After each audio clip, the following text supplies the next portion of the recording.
46th running of the Daytona 500. The sun has come out. It's a breezy afternoon, and for 43 of the greatest drivers in the world, in front of 200,000 fans, their afternoon begins by shaking hands with the President of the United States, who arrived just a few moments ago. Biffle and Elliott Sadler alongside each other on the front row, but everyone in that inside lane, when Biffle drops to the back, is going to move up a spot, VP. Which will put the third place car, Dale Earnhardt Jr., number 8, on the pole for the Daytona 500.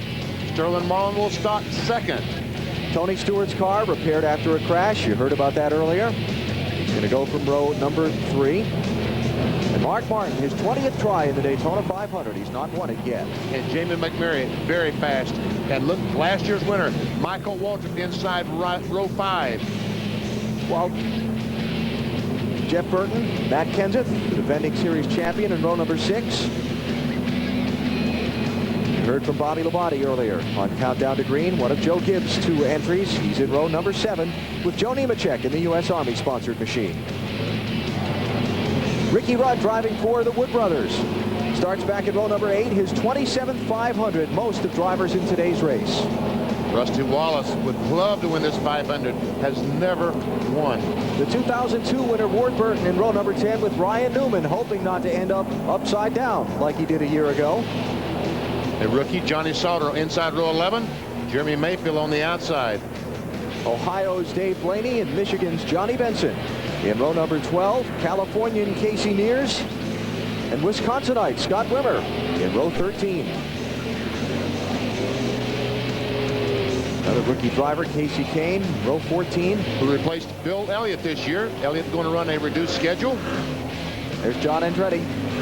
Uncle Mario won this race back in the late 1960s, and Robbie Gordon there with him. You look at the rest of the starting field. VP, fire up the old onboard radio over there. Let's try to talk to Greg Biffle. Hey, Greg, Benny Parsons, you got me? Marker on my tach, 37 seconds. He's talking to his crew, talking about what the tachometer is saying. 3,700 seconds. 3,700 RPMs in second gear. That will be pit road speed, 55 miles per hour. 37.6. Cars do not have speedometers. They have to go by tachometer. Let's try again. Greg Biffle, Benny Parsons, you got me? Got you, BP. Hey, for a week you've been on the penthouse, the 25th floor. In about one lap, you're going to the basement, to the very back of the field. Your thoughts? I'll tell you what, the National Guard car is really, really fast. This Yates Roush horsepower under the hood. I don't think I'm going to be there very long. I got a really good race car. You know, the Bud Pole trophy's in my motorhome, and they've made the check out to me. So it's unfortunate we got to go to the back, but we think we got a really good race car. Can you beat Junior? If I'm in front of him, I can beat him, but I'm not going to be for quite some time. So we'll see. Pit strategy is going to be important. When this car's out front, it's really fast. Good luck, Greg. Greg Biffle getting set to pull out of line and drop to the end of the field on this pace lap after the engine change in his number 16 Ford. A couple of drivers trying to qualify for the 500 unable to make the field. Kirk Shelmerdine and Andy Hillenberg had the heartbreak on Thursday. They'll have to watch today instead of being in the Great American Race. As you can see, not only Biffle goes to the back of the field, Scott Riggs, Ryan Newman, Ricky Craven, Derek Cope, all will move back from their starting position to the rear of the field. $16 million in awards on the line. Better than $1 million to the winner. And the drivers all looking toward the starter's stand. Pace car is off. Dale Earnhardt Jr. and Elliott Sadler bring the field down for the start. The 46th Daytona 500 is green.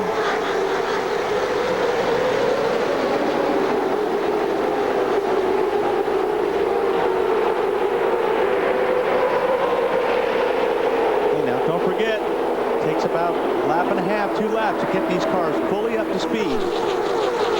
And Elliott Sadler on the outside in the 38 car would love to beat Junior, get in front of that 8 car, because they're concerned if the 8 car gets in front, he's so fast, a lot of cars will not be able to pass him. Now this track, don't forget, we've had a lot of rain here, so the track is green. There's not a lot of rubber, so these guys are gonna have to really feel the track out to see where these cars work the best. Yesterday, the Busch race, the high side was really good for some guys, so there's a little bit of feeling around right now to see how your car is going to react and where it's going to react the best. First few laps, always very tense. The traffic close together. One driver makes a mistake. It can cause a big problem for a number. Earnhardt Jr. leads lap 1 by about a foot. Tony Stewart is behind him in the 20, pushing. The outside lane, it's Elliott Sadler in 38, pushed by Sterling Marlin in 40. And you've got to be careful right now. You do not want to be put in the middle. That's why these cars are running really close. You've got to watch in your mirror. You've got to put a block on, because if you get put in the middle, you're probably going to go backwards. But somebody's going to try the middle. They're going to feel like, well, maybe I can use the middle to go forward. Tony Stewart moved up to try to see what would happen if he got out behind the 8 car. Look how the 8 car shot away from him when those two cars, the 38 and 20, got side by side.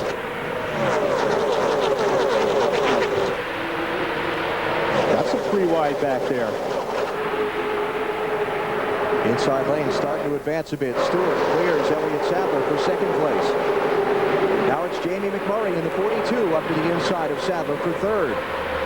And he's followed by Michael Waltrip in the 15 car, the winner of last year's Daytona 500. The good thing about Sadler, he's got a really good drafting partner right now. Sterling Marlin knows how to draft as well as anybody on this racetrack. So if he can keep Sterling there, he may just push him right back to the front. It is first to 40th. 2.5 seconds. Covers the entire field. Look at that, 194 miles per hour.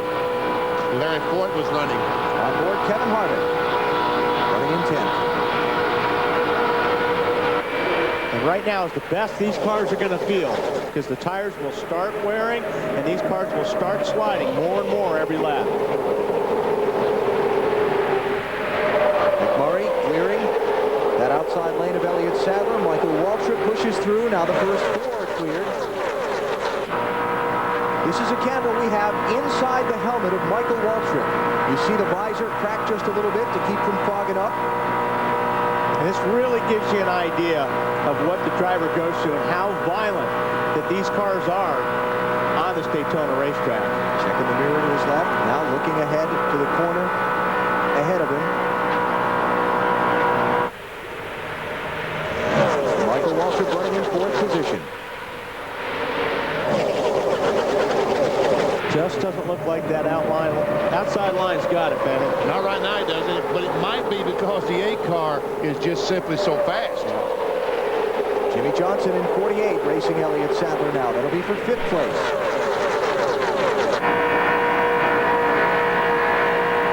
Jr. kind of got a gift for that pole position when Greg Biffle's team had to change the engine. Bill, he's making the most of it right now. That's how good he is, Adam. He got the pole while it was in a different race. How about that? Yeah. Led the field to the green flag. Same car that they ran at the 4 restrictor plate races last year. Was a little tight in the twin 125s. Junior wasn't really pleased with it yesterday. They worked on it to try and make him happy today. Dave? Bill, we showed Tony Stewart's last happy hour final practice crash yesterday in the pre-race show today. Tony's team worked on that car a lot yesterday afternoon. I talked with crew chief Greg Zipadelli this morning. I said, well, did you get it to a field dressing state, or is it better than that? And he kind of laughed and said, it's better than that. It's not as perfect as we wanted. Marty? Dave, Michael Waltrip told us on Countdown to Green and reiterated to me before he got in the car, I will work with the 8 car. We will work together. Our #1 goal at DEI this year, work together better than we ever have. It starts today, but on the last lap, it's every man for himself. Michael Waltrip has won the Daytona 500 in 2 of the last 3 years. He's running in 4th now.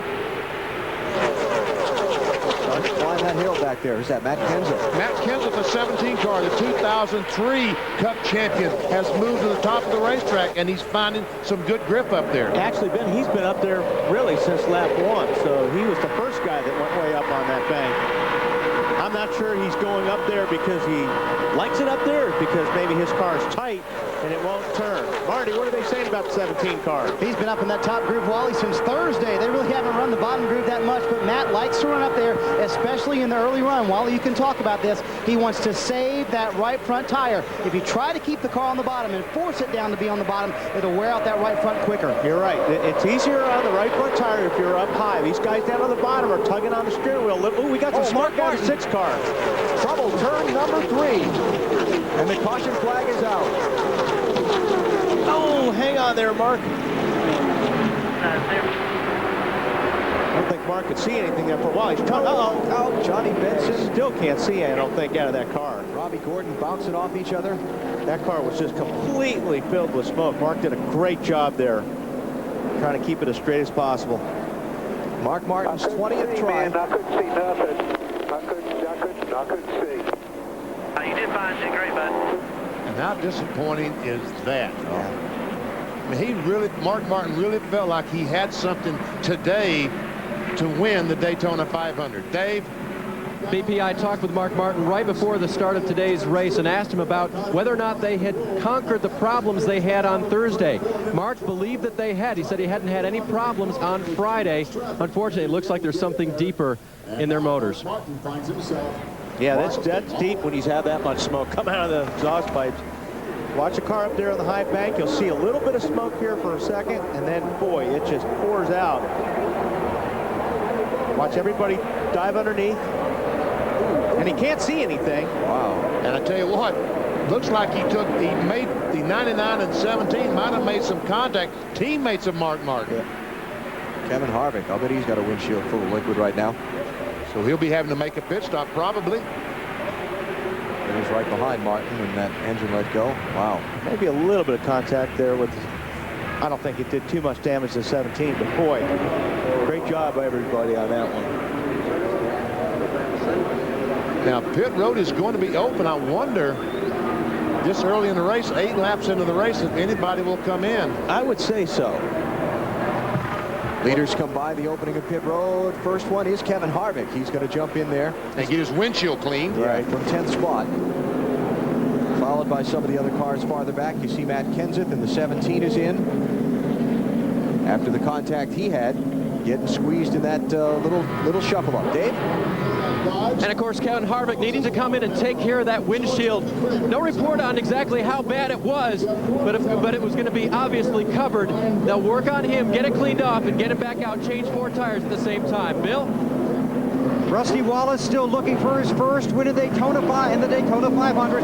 This will be a 4-tire stop in fuel and the first test of how good 4 new tires are going to go up against old ones. Rusty stalled and he's on his way. You can't do that at Daytona. Oh, tire loose. That's going to cost somebody. Whoa, no, who's that? Derek Cope ran right over the cone. And that's a new tire somebody was trying to put on the car. You can tell by the sticker that's still on it as it rolls around there. Did somebody hit one of... Might be the car that's still sitting there. Who is that, Skinner? See the tape and the little white sticker on the left side of that tire. That means it's a brand new, what they call a sticker tire. That's Skinner. I don't know if they... So they had to go fish another one out from behind the pit wall and put it on. So caution early in the Daytona 500 after Mark Martin's 20th try to win the race literally went up in smoke.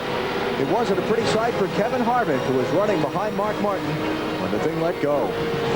Wow.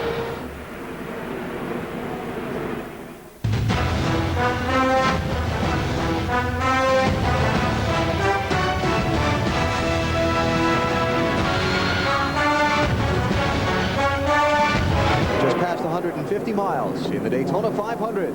Corvette pace car hits pit road. Tony Stewart, the leader, brings the field up to speed on the restart. Matt Kenseth is second. Earnhardt Jr. third. Jeff Gordon fourth. Jimmy Johnson fifth. Rest of the top 10 off the pit lane. Michael Waltrip, Greg Biffle, Brian Vickers, Kevin Harvick, and Dave Blaney. 27 cars on the lead lap. Bobby Labonte under NASCAR rules. Waved by the pace car after that last caution. He was the highest scored non-lead lap car. He gets back on the lead lap with the yellow flag. We generally call that the Lucky Dog Award. Who was the lucky dog there? Who's that jumping down there? Is that Ricky Rudd? He won. Dave? And guys, he was racing with leader, his teammate, Tony Stewart. They have two-way radio communication, so he radioed to Tony. Didn't mean to get in your way, buddy, but I wanted to be the lucky dog. And Tony said, that's all right. Got a lead change. Maybe Matt Kenseth looking underneath Tony Stewart.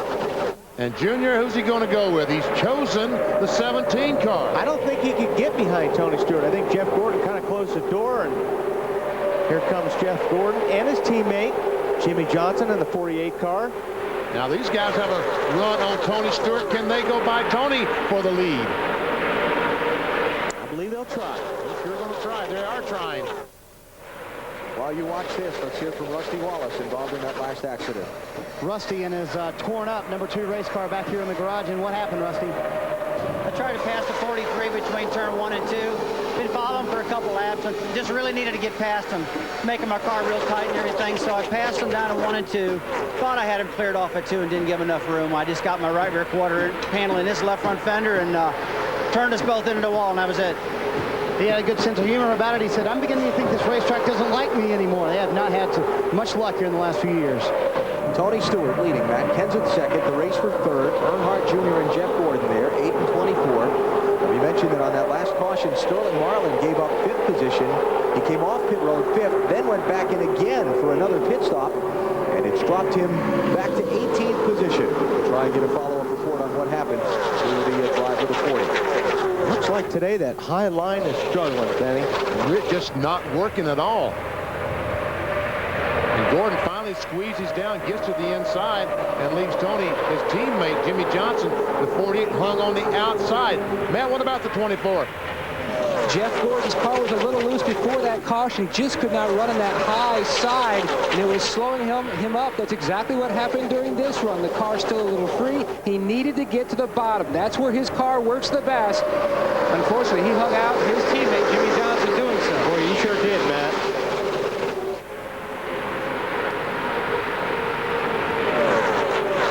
Well, just looking at that pack there, Michael Waltrip really hasn't been at the front of the field most of the day. That's very surprising to me. Michael might be playing a waiting game because Slugger Lavey, Michael Waltrip, anyone you talk to with that car will tell you that they are fast. But you're right, he hasn't challenged for the lead, but that could be by design. 2 lap cars there in the middle of these lead cars trying to get through and keep up with the front 4. Let's take a look at the AOL top speed as we come to complete lap number 69 and start lap 70. Who's fastest? 24 car, kind of tucked at the end of that lead draft. Jeff Gordon at the AOL top speed. And that's a speed of an average all the way around the racetrack, not the speed as they cross the line. Jimmy Johnson in that 48 car really wants to get by the 41 car of Case Mirror so he can get down in that bottom line and pick up the draft of those first 4 cars. It's kind of complicated here for some of the people like Michael Waltrip and Kevin Harvick. You got 3 cars not on the lead lap right there at the head of these double wide lines. You got Casey Mears in the 41. You got Ricky Rudd in the 21 and Ricky Craven in the 32. They have every right to be there. Yeah. But these lead lap cars trying to keep up with those front 4, and they've got to deal with the traffic first. Wow, who was that was pushing Ricky Rudd there? Is that Busch? That's Kurt Busch. Whew, he got to run. Got to run. 97 car. Kurt Busch really got to run. Okay, Push the 21 car right on by. That 97 has shown to be fast, very fast. And what's at stake for him here? He's trouble. Contact on the backstretch. It's Michael Waltrip and now Brian Vickers. Robbie Gordon, 31. The time. Waltrip's over. 25 got into it. 1, 2, 3 times for Michael Waltrip. Well, there's the Now, big this one was a right big there. Took a lot. There's a lot of good cars right there. Is that Sterling Marlin in there? 40 cars in it. That's Michael Waltrip's car, upside down.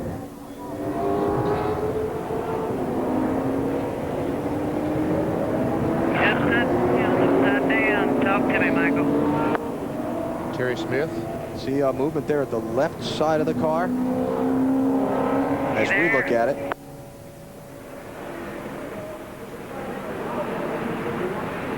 The caution flag is out. The field has slowed. And the safety and rescue workers already there attending to Michael Waltrip's car and the others involved in this big crash down the back straightaway. And this is why NASCAR slow these cars down on the caution flag, to let the rescue workers get there to attend to these drivers as quickly as possible. They're so much faster right now than they used to. Oh, man, it's unbelievable. And Wally, you know from your experience inside these race cars with all the safety restraints and so on, it's not a big cockpit area that a driver has to move around in, and Michael's not a small guy. No, Michael's a big guy. You've got your Hans on. Michael's got some extra wires connected to this helmet because of the camera that he's carrying, like I was yesterday. So there's a lot of things that are connected to you. You can't move. On top of that, you're upside down. it's hard to get the steering wheel off, and then when you let go of the belts, you got to be careful not to fall on top of the steering wheel column. So you got to really try to get your bearings and just, if you're not hurt, just take your time. Those guys are there, the fire guys are there, and if you can just take your time and get yourself unhooked, I think, obviously if the car's on fire, you're going to create ways to get out quick. But there's Brian Vickers out of his car. Jamie McMurray in the accident. Driver with the star in his uniform. Back left of the screen. He's out of his car.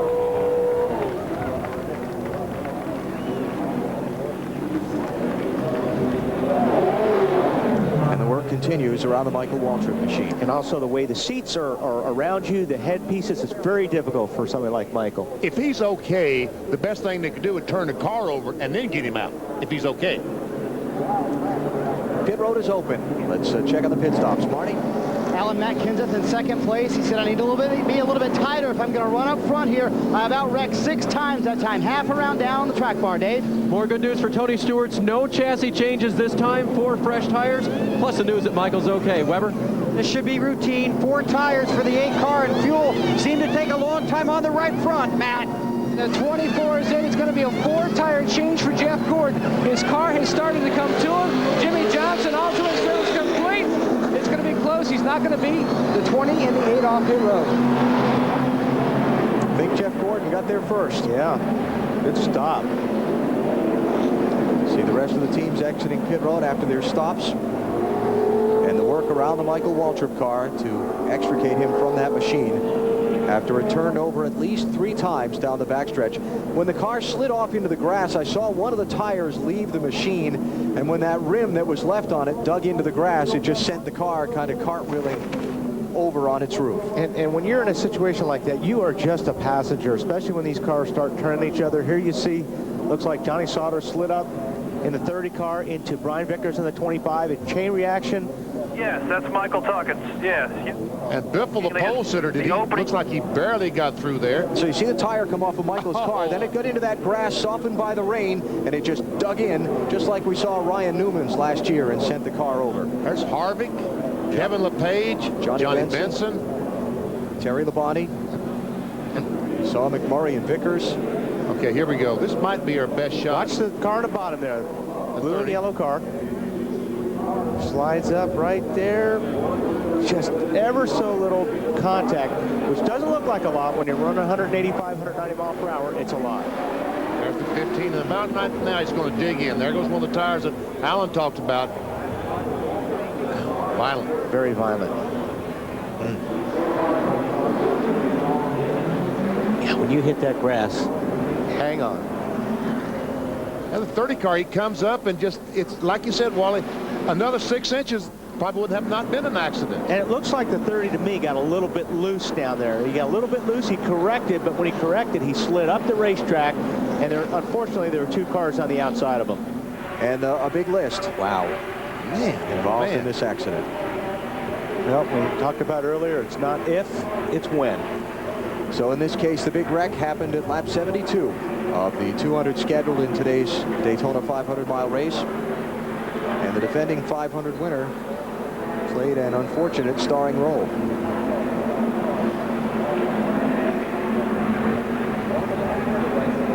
See a number of different rescue crews there, the tow trucks to remove all the vehicles involved in the accident, the EMTs and the medical workers, the firemen and the extrication tools. And that's inside Michael Waltrip's car. And Michael's probably getting out of the car now. Michael is crawling out of that thing. Good. But you can see how close everything is in there, very confined. Plus, you got the roof on you. The dash is all crushed on you. The people in the back can see that and listen to the huge applause that Michael gets as he gets out and waves to the crowd. That's a good sign. Take the stretcher and put it back. We don't need it. So not the kind of day Michael Waltrip hoped for, certainly, in this Daytona 500. He was hoping to come away with his name inscribed on the Harley Earl Trophy for a 3rd time as a 500 winner. Instead, he's going to be on every 11 o'clock sportscast tonight with the spectacular flyer through the infield. That's a roof cam. Watching all these guys pick the debris up. Trouble off turn 2 involves 12 cars and sends Michael Waltrip for a flying tumble. Caution flag is out into 46 Daytona 500. Frightening, scary moment. Fortunately, Michael Waltrip out of his car, and it's just fine.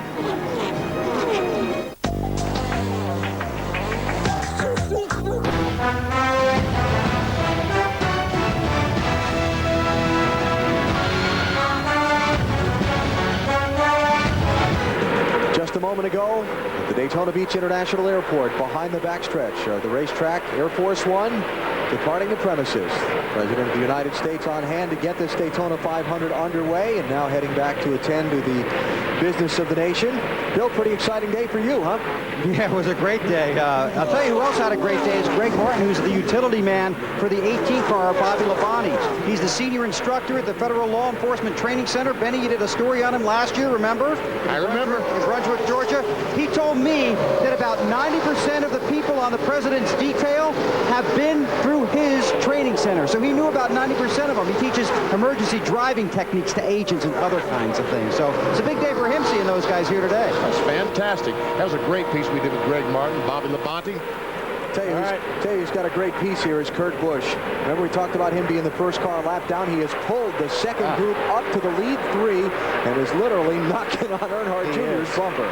And look at how much of a gap Earnhardt Jr. got to close up on the 16 because of that bump. And Biffle the last 2 times has struggled getting in turn 3. I don't know if he's laying back to try to get a run or what he's doing. It looks like he does, BP, because he really catches him right here. Yeah. He just needs somebody to go with him right now if he pulled out. But I think he knows if he pulls out, Dale Jr. is going to go behind the 20 car of Tony Stewart. Wow, Stewart up the hill. Lap car Jeremy Mayfield there. That's why they're going to overtake him. I would not think that if Kurt Busch has caught them with that Dale Earnhardt Jr. gets a run on Greg Biffle for second place with Kurt Busch's push. Yeah, now Busch is going to go with his teammate, I believe, which is Greg Biffle, and that's exactly what he did. And all those other guys are saying, let's don't help Junior because his car is too fast. Get him behind us. Maybe we'll have a chance. Exactly. The thought I started to say is I can't imagine Kurt Busch. It's been so long since we've had a caution.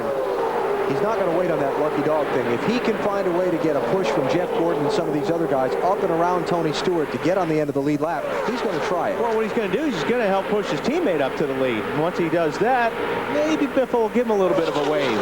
Because the car's obviously fast enough, it's not going to hold Biffle up if he lets him go. Jeff Gordon.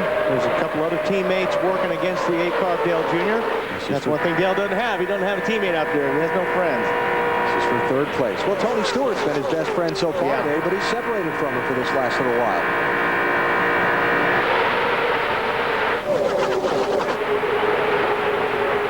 Boy, they're all lined up against Dale Jr. on the outside. Harder drops down. Maybe I'll try to help you. While we watch this, let's check out our Levitra top performers. Drivers who have done a lot of the leading today. Tony Stewart led the most laps. Earnhardt Jr. the second most. And they're still very much in contention to win this Daytona 500.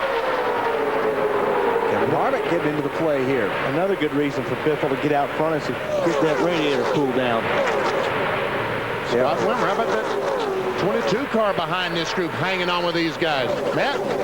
BP back in 2002 when Bill Davis saw his Cat Dodge win the Daytona 500. It went into Daytona, USA, spent a year there with the confetti and champagne.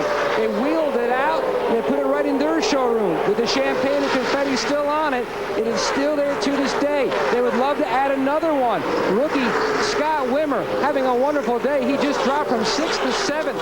Bill told me earlier in the week that Scott was almost playing it too conservative, not wanting to make a mistake, and he still wants to earn a lot of respect. He's certainly doing that here today, having a very cautious but very solid run. Scott Wimmer, one of the rookie drivers in the NASCAR Nextel Cup Series in 2004. very solid drive so far in Bill Davis's 22. Tony Stewart is the race leader, 300 miles complete in the 46 Daytona 500.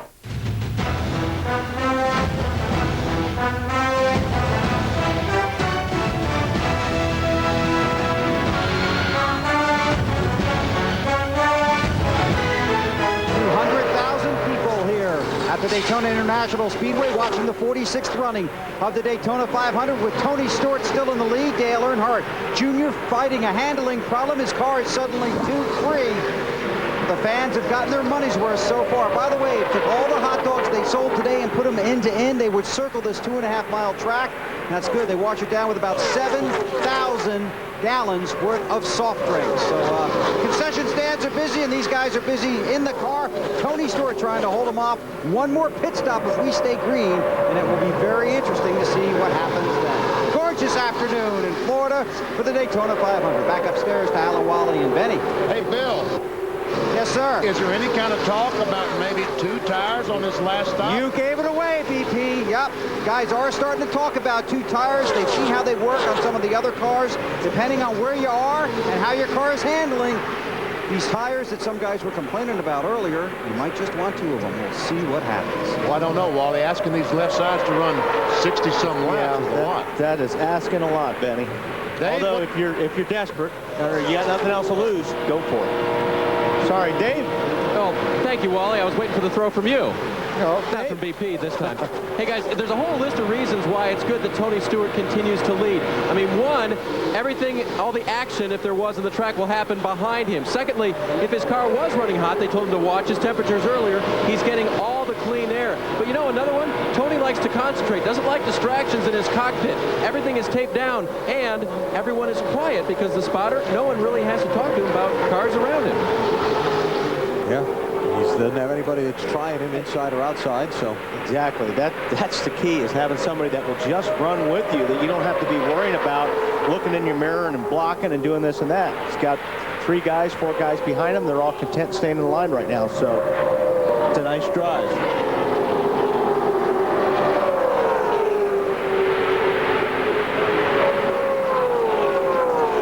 Daytona 500 history.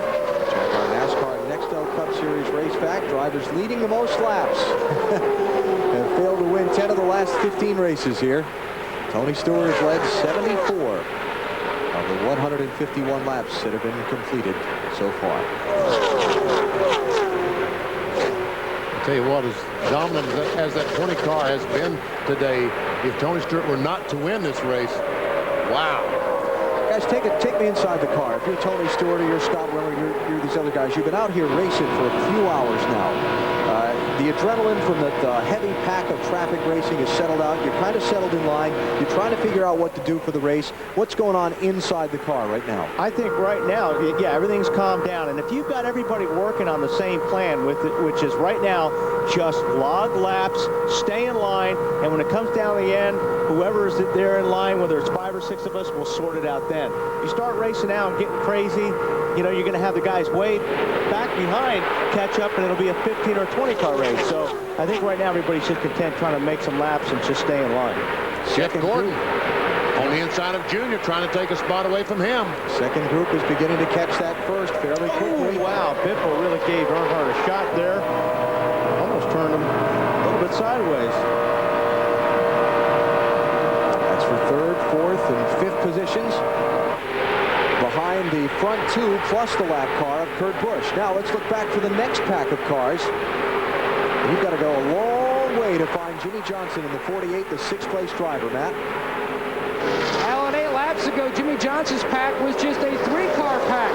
So his group made a pack with the 2nd pack to try to knock it out of line. Everyone just line up so they can get 6 cars together and maybe chase down that front pack. At one point, they were going to let the 29 of Harvick get in front because they actually feel like his car tows the group faster, but they were afraid if the 48 and 29 start jockeying, Dave, it was going to mess up their pack.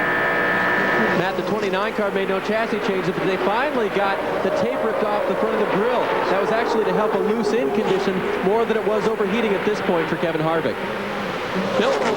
Dale Earnhardt Jr.'s car is a little free. You saw that bump he got from the 16. He said, awesome, that's just Anita trying to push him by. Now he's back in traffic. Here we go again. Okay, now see, but with these guys racing now, that back pack is going to make a lot of ground up on him. Earnhardt Jr. to the outside of Scott Wimmer for second. Biffle goes with Junior, and Wimmer, being the rookie that he is, he says, okay, guys, go ahead. I'm perfectly content to be here in 5th or 6th. He has no friends with that yellow stripe on his back bumper that signifies he's a first-year driver.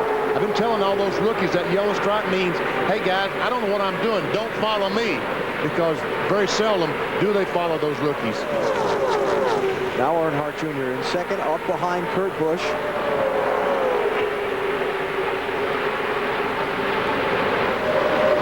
Tony Stewart, though, continuing to lead. There's Joe Gibbs, the team owner for Tony Stewart, trying to add another Daytona 500 championship to his long list of accomplishments. You saw on Discover Card Countdown to Green, Marty Snyder's visit with the coach about going back to the NFL at this stage in his life. So he's got another set of championships that he's after, not just the football, but the racing. He looks a little intense there, doesn't he? Biffle is just pushing the 8 car. He is to the front. Oh, man, looked like Biffle got in the corner. He could not get it turned down the hill, but finally was able to do that. Earnhardt Jr. up in front of Kurt Busch, down in front of Biffle. And Gordon is going to try to leave Jeff hung out. Jeff Gordon is going to try to leave Biffle hung out. And here comes that second group. Jimmy Johnson trying to pull Kevin Harvick and the others.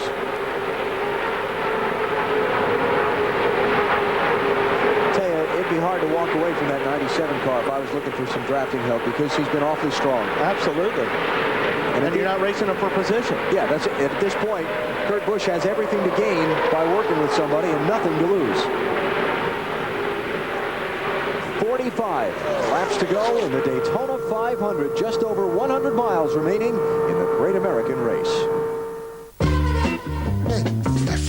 Rest in peace.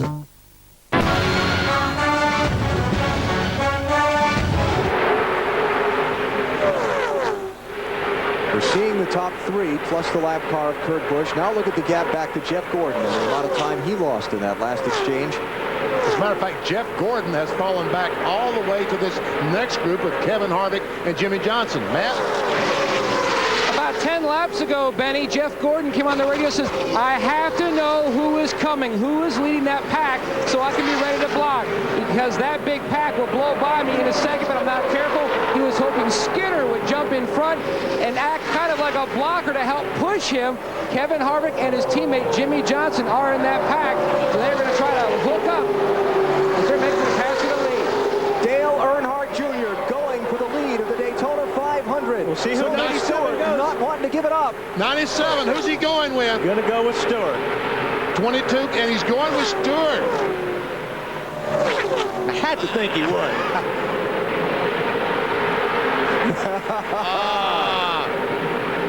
Junior could not quite make it. He's still trying. Here he goes look again. At this. Another run to the inside of Stewart, and he might have him this time. A great run going in You're turn clear. 3. You're He's clear. got Right it. there. Good job. You're clear. New leader of the 500 is Dale Earnhardt Jr. Why does Dale Earnhardt Jr. like restrictor plate racing when a lot of drivers say it's not their favorite type of racing? Because it makes you think, and he's thinking pretty hard right now. Well, the thing is, if the 97 car, Kurt Busch, pulls out and Wimmer passes him, those 2 front cars are going to be far enough ahead where I don't think Wimmer can even make an attack. About 10 to go next time. And all 3 of them in front of you, I've told.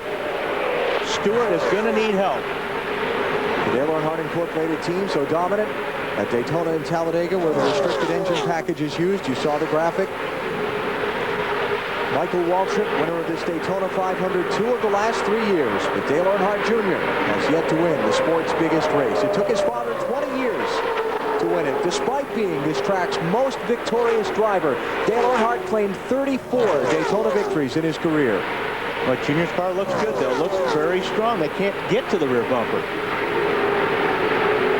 So they're going to have to to come up on some slower cars here. Well, that was what you just heard Earnhardt Jr. and his spotter Stevie Reeves talking about. Stevie has his job is to go talk to the spotters of those cars, make sure they know the leaders coming up behind them, and which lane the leader would prefer to have.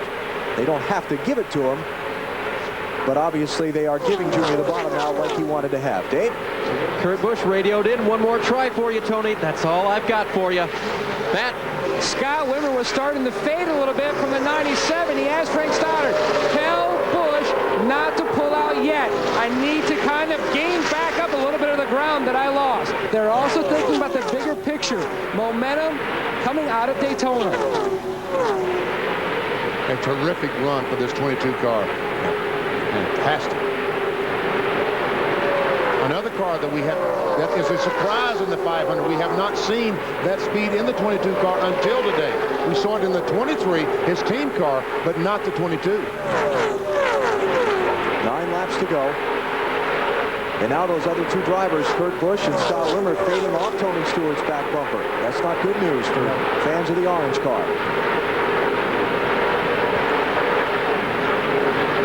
Because unless the handling bobbles on that 8 car, one car by itself, the 20, is just not going to be able to pull around and pass him here at Daytona. I don't think so. Not Dale Earnhardt Jr. Bill. Yeah, you guys were just talking about the past history here at this track. Tony looking the outside, Junior wants the inside. It was 56 years ago today on Daytona's famous beach course that NASCAR ran its first sanctioned race. Also on February 15th, David Pearson won the 500. That was in 76. The King won it on February 15th in 81. And Bill Elliott won from the pole in 1987. But Alan, as you were talking about, many fans will tell you the greatest moment in NASCAR racing came more recently than that, when the late Dale Earnhardt Sr. won his first and only Daytona 500 6 years ago today, February 15th, 1998. And if you had the privilege of being here at Daytona that day, you'll never forget it. You saw what winning the Daytona 500 meant in the emotion that Dale Earnhardt showed in victory lane. It was like many had never seen him before. I think Stewart laid back. He laid back to get Kurt Busch to try to get a push by Junior. He knew he couldn't do it by himself. He tried to find someone to help him. And that's the smartest thing he could do. Exactly. If he just lays back and lets Kurt know he's going to lay back, they'll get a heck of a run. A lot of drivers call this drafting thing a high-speed game of chess. Strategy, moves, knowing which moves to make and when. And that's why Earnhardt Jr. keep asking Stevie for that information, because if he sees the 20 laying back, he needs to lay back a little bit.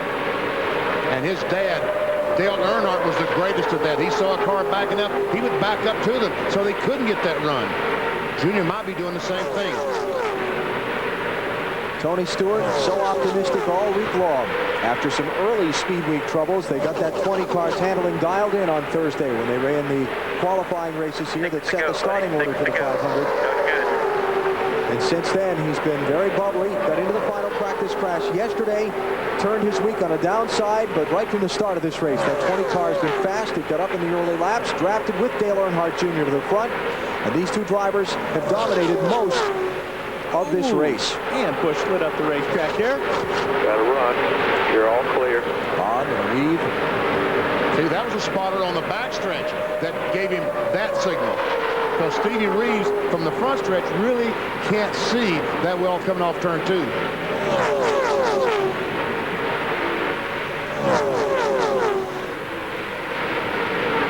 To go when they come to the start-finish line. That's frustrating for the guys behind Junior, and he's so antsy right now. He wants this thing to be over. The 97's kind of dropped back, so watch for him hanging back. And Tony's like, come on, he's waving. Let's go, come on, let's go. We need some help. What's he saying, Dave? Well, I can't confirm that strategy that you'd mentioned about falling back, but I can confirm that Tony on his own was doing everything that he could. He radioed in, he said, guys, that is all I've got. I'm giving you all I can. That was when he was running alone.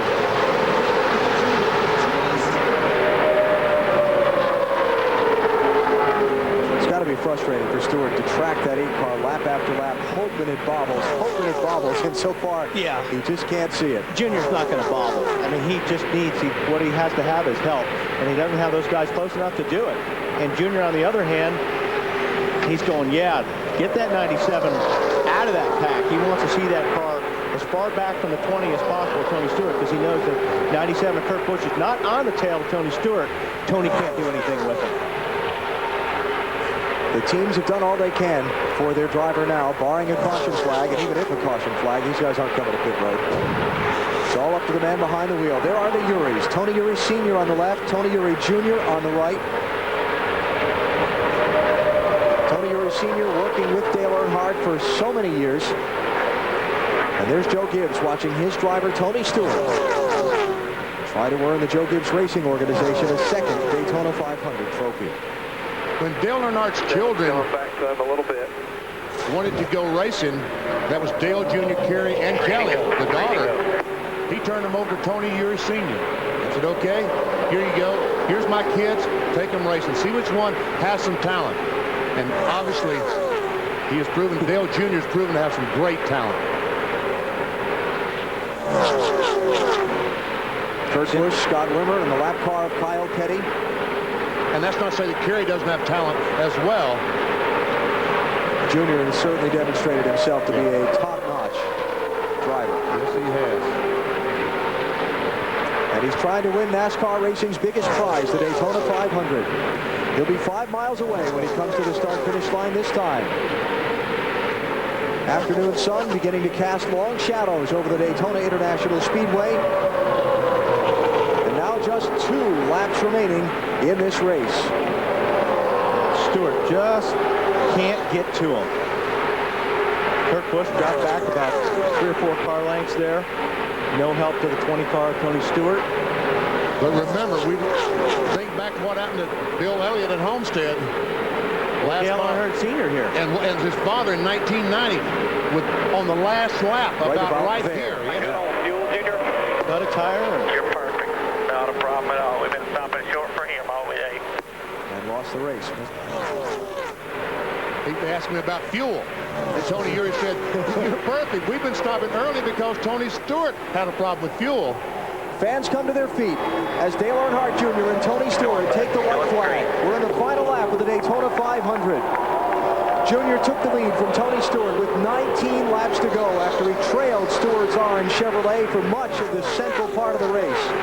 Now he's got to hang on for 3/4 of a lap to earn a victory in the sport's biggest event. Stewart not close enough to make a move yet. It's all going to come down to whether Earnhardt has a bobble or a problem in this final third of the lap.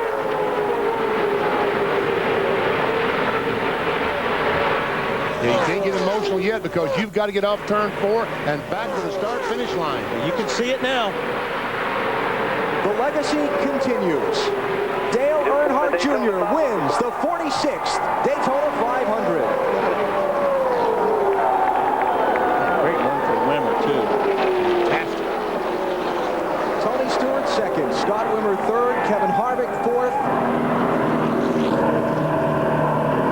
How long's the party going to last? Man, I don't know. You got a race tomorrow, you know.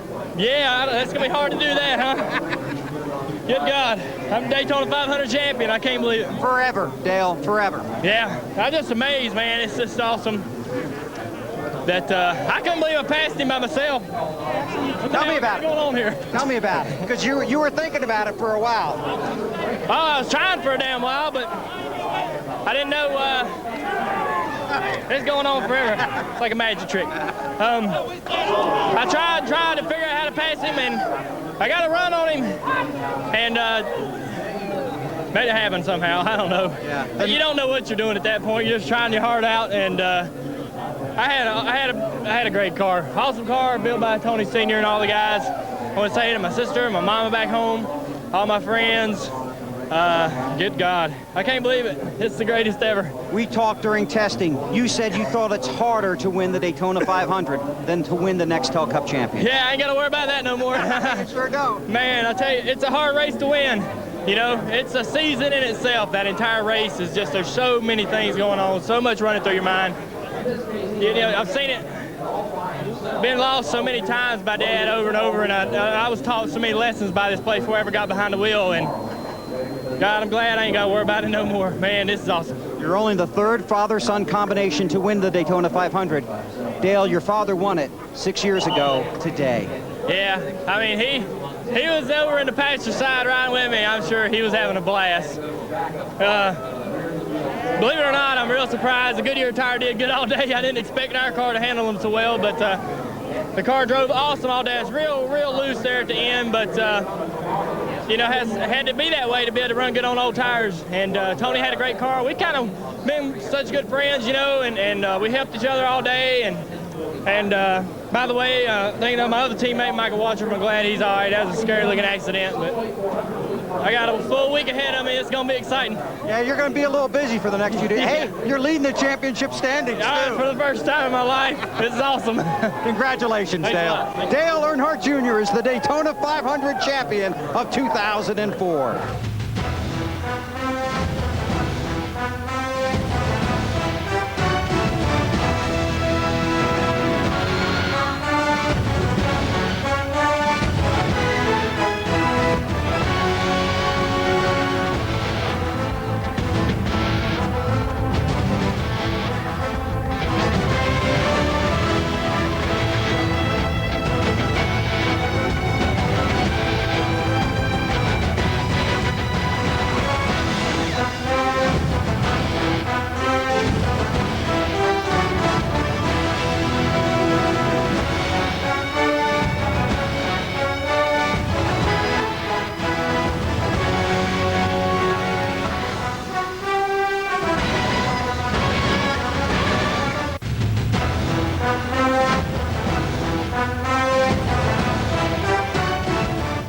NASCAR would like to thank all of our loyal fans for your continued support, and we hope you enjoyed